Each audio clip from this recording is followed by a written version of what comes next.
Prime Minister Justin Trudeau said today Canadians deserve answers about what brought the plane down.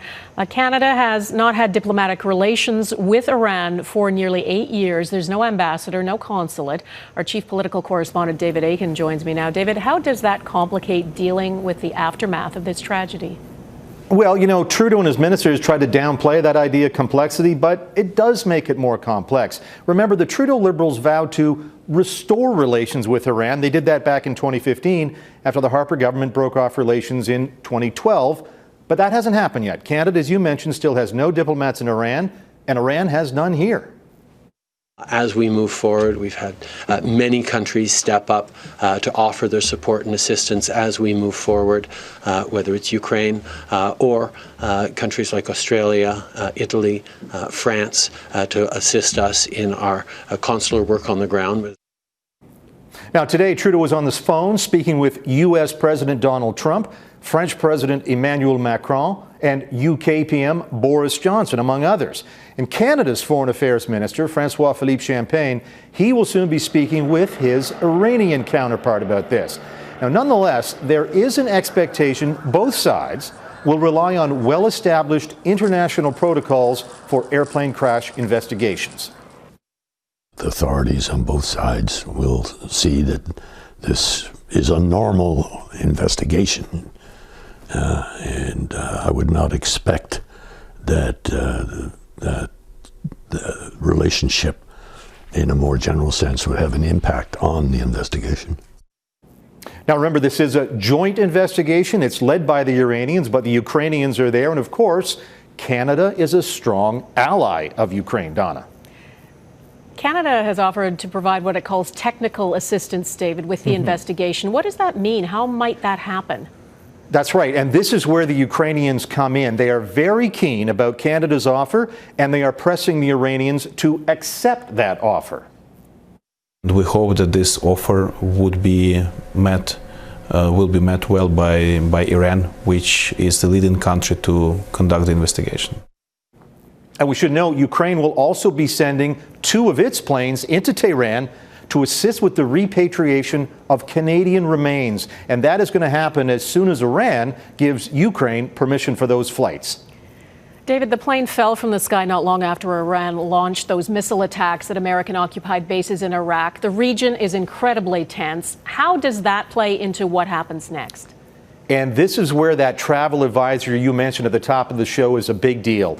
The advisory by Canada to avoid non-essential travel is a direct result of those heightened U.S.-Iran tension situation.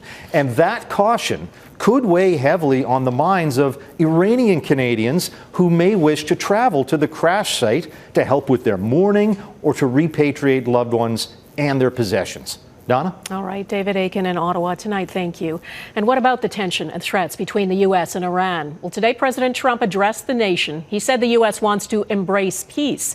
The world was waiting to see whether he'd retaliate after the missile attacks. But as Jackson Proskow reports, Trump said he thinks Iran is backing away from a bigger fight.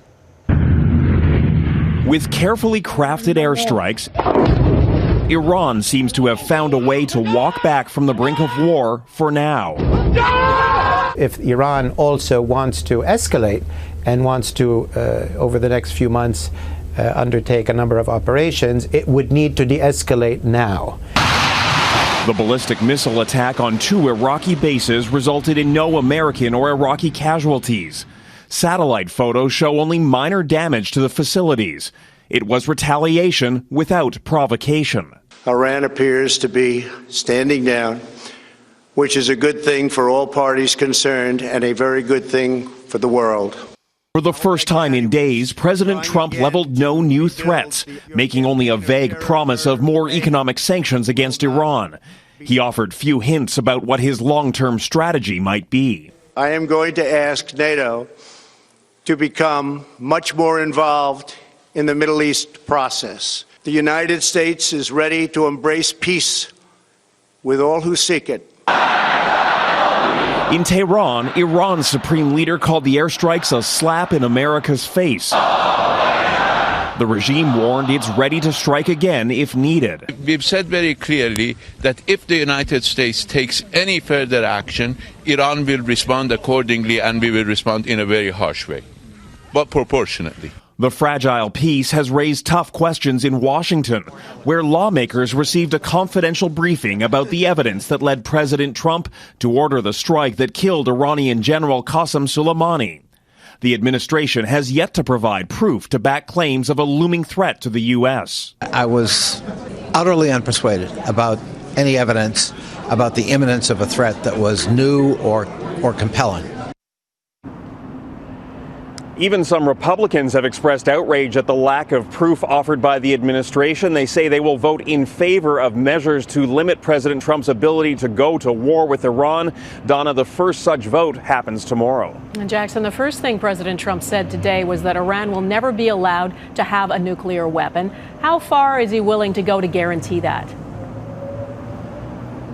Well, he's calling on the other nations that are still party to the Iran deal to pull out of that agreement as soon as possible. Remember that Trump's opposition to the Iran nuclear deal is what has brought us to this point in the first place. He is still pushing hard to get Iran back to the table to renegotiate something new. What's not clear is which side will give in first. Donna? All right, Jackson Proskow in Washington, thanks.